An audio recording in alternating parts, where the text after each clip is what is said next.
ये अटल सत्य है कि बिना विश्वास के परमात्मा नहीं मिलता। जी। कबीर साहब भी कहते हैं, मोह को कहाँ ढूंढे रे बंदे, मैं तो तेरे पास में, खोजी होए तुरंत मिल जाऊं एक पल की तलाश में, कहें कबीर सुनो भाई साधो मैं तो हूं विश्वास में। हम विश्वास के बिना परमात्मा को पा ही नहीं सकते, लेकिन कहीं हमारा विश्वास अंधविश्वास तो नहीं, हमने इस पे भी विचार करना है।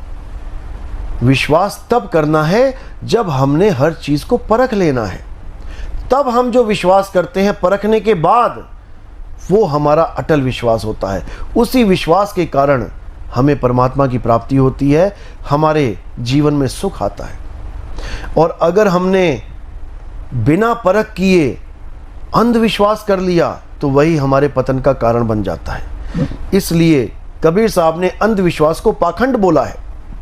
पा यानी प्राप्त करना, खंड यानी कि खंडित हो जाना। प्राप्त तो कुछ होगा, लेकिन वो चीज प्राप्त हो जाएगी जो सदा सदा नहीं रहेगी। खंडित वस्तु प्राप्त हो जाएगी जिसका आपको लाभ नहीं होगा। इसीलिए पाखंड को छोड़ के अखंड को, जो कभी खंडित नहीं होता, उसको प्राप्त करना है। और अखंड क्या है? अखंड केवल परमात्मा है। हे अर्जुन, आत्मा अखंड है, आत्मा कभी खंडित नहीं होती। आत्मा को छोड़ के इस दुनिया में सब कुछ खंडित हो जाता है, यहां तक कि मेरी काया भी खंडित हो जाएगी। कृष्ण जी के भी पैर में जब तीर लगा तो ये काया खंडित हो गई। लेकिन कोई कहे कि तीर लगने से कृष्ण जी की मृत्यु हो गई, ये बिल्कुल झूठ है। आज ये छापा जा रहा है हर जगह कि कृष्ण जी की मृत्यु तीर लगने से लगी हुई। कृष्ण जी तो अजन्मे हैं, वो नित्य हैं, वो शाश्वत हैं।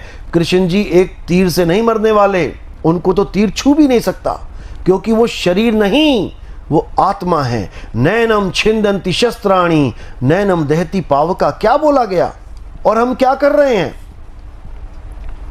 समझने का फेर है। कृष्ण जी आत्मदेव हैं, आत्मा हैं, वो कोई शरीर नहीं है जो खंडित हो जाएं। इसी प्रकार अगर हमारे भी भाव उन वस्तुओं से जुड़ गए हैं जो खंडित हो जाती हैं, तो याद रखना हम अखंड से नहीं जुड़े। हम किससे जुड़ गए? पूजा पाठ यज्ञ हवन से। यज्ञ हवन खंडित हो जाते हैं, पूजा पाठ खंडित हो जाती हैं, सारे नाम खंडित हो जाते हैं। कबीर साहब कहते हैं, 52 अक्षर लोक त्रय, सब कुछ इन्हीं माही, ये आखर खिर जाएंगे, यानी खंडित हो जाएंगे। वो आखर इनमें नहीं, वो आखर, वो परमात्मा इन 52 अक्षरों में नहीं है। और ना ही 52 अक्षरों की हुई भक्ति से परमात्मा मिलता है।